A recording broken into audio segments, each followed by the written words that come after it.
નમસ્કાર મિત્રો, જય શ્રી કૃષ્ણ. ફરીથી એકવાર તમારી સમક્ષ હાજર છું.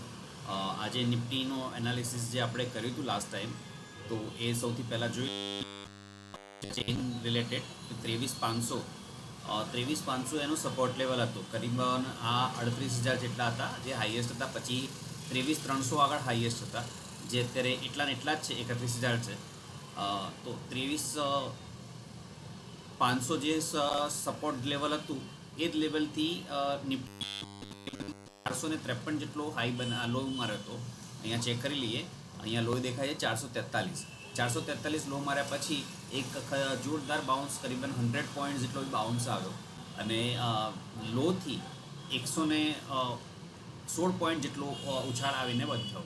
ઇન શોર્ટ 23,500ની ઉપર બંધ આવ્યો છે અને અહીંયા ચેનનું લેવલ જોઈએ તો ચેન લેવલમાં મેક્સિમમ જે લેવલ છે 40,000. આ તમને આ મારો કર્સર ફરતો દેખાય છે, 40,000 છે, પછી 47,000 છે. 47,000 એક 48,000 જેટલું એપ્રોક્સિમેટલી હોય છે 23,500 આગળ. 23,500 આગળ સ્ટ્રોંગ સપોર્ટ છે. એ જ રીતે હવે ઓવાઈ વધીને 23,600 આગળ થઈ છે, જે પણ બતાવે છે કે હા, એ કદાચ આ સેલર્સ જ હશે અને સેલર્સ હોવાના કારણે આ સપોર્ટ લેવલ કન્સિડર કરી શકાય. એ જ રીતે ઓવાઈ અગર કોલ સાઇડ જોવા જઈએ છે તો કોલ સાઇડમાં મેક્સિમમ ઓવાઈ દેખાય છે 1,12,000, પછી સીધી દેખાય છે 73,000 આગળ. 73,000 આગળ 23,600 એ એનું એક રેઝિસ્ટન્સ લેવલ હોઈ શકે. હવે તે 23,600 આગળ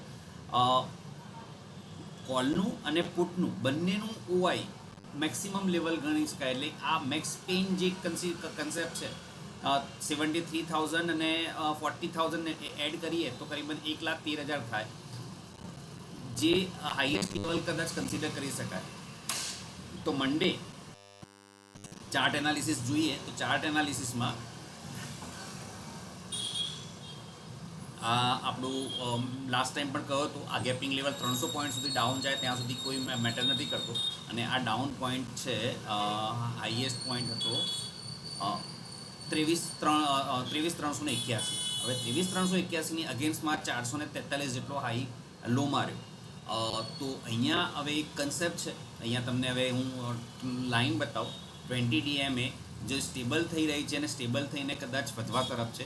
ચેક કરીએ. 20 DMA 22,840 છે, 22,831 છે એટલે ઘટેલી છે, 22,812 છે અને 802 અને 817. એટલે અહીંયા હવે 20 DMA વધી રહી છે અને સાથે સાથે કન્સેપ્ટ જે મેં તમને કહ્યું હતો, હજુ પણ પેઇન શરૂ નથી થયું. એટલે કે આ કેન્ડલનો લો જે હતો, આ કેન્ડલનો લો હતો 423ની અગેન્સ્ટમાં 443નો લો માર્યો. હવે અહીંયાથી બાઉન્સ થવાની શક્યતાઓ પૂરેપૂરી છે, કેમ કે દિલ્હીના રિઝલ્ટ પણ આવી ગયા છે અને એ બીજેપીને કંઈક સ્પષ્ટ બહુમતી મળી ગઈ જેવા સમાચાર છે. તો એના કારણે પણ જે મારો અંદાજ હતો, જે કદાચ આ કેન્ડલ જે અનએક્સપેક્ટેડ કેન્ડલ ગણી શકાય, જે મારા અંદાજ પ્રમાણે 50%ના રિટ્રેસ થયા પછી એક બાઉન્સ મળવો જોઈએ. કેમ કે ટ્રેન્ડ લાઇનને જે બીટ કર્યું હતું, અહીંયા એક વાર તોડ્યો, અહીંયા બીજી વાર તોડ્યો. તો નેક્સ્ટ મંડેનો જો ઓપન 23,694 એટલે 23,700ની આસપાસ જો ખુલે છે તો જોરદાર રિકવરી, એટલે જે પણ આ કોલ્સ છે એ કોલ રિકવરિંગ આવવાની સાથે સાથે કરીબન બીજા 100 એનાલિસિસ છે. ને હજુ પણ ટેકનિકલ્સમાં RSI ફરીથી નીચે આવે છતાં પણ 52.24 છે. તો કન્ટિન્યુઅસ 1 2 3 4 5 ચાર કેન્ડલથી એટલે 4 દિવસથી RSI 50ની ઉપર જ ટ્રેડ કરી રહ્યો છે. MACDમાં કોઈ ચેન્જ આવ્યો છે કે નથી આવ્યો પણ ચેક કરી લઈએ. હજુ પણ એમાં કોઈ ઢોળાવ આવ્યો નથી.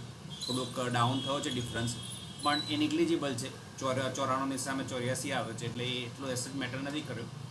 અને ADX એક સપોર્ટ લેવલ તરફ આગળ વધી રહ્યો છે. ટ્રેન્ડ લાઇન જે કહેવાય એને હજુ પણ રિસ્પેક્ટ આપી રહ્યો છે. તો એક નવી ટ્રેન્ડ લાઇન અગર ડ્રો કરી રહ્યા છે તો સપોર્ટ લેવલ અહીંયા માનીને ચાલીએ તો આ સપોર્ટ લેવલ મેન્ટેન થવું જ જોઈએ 537નું. તો 537નું લેવલ એ નવું લેવલ કન્સિડર કરી શકાય.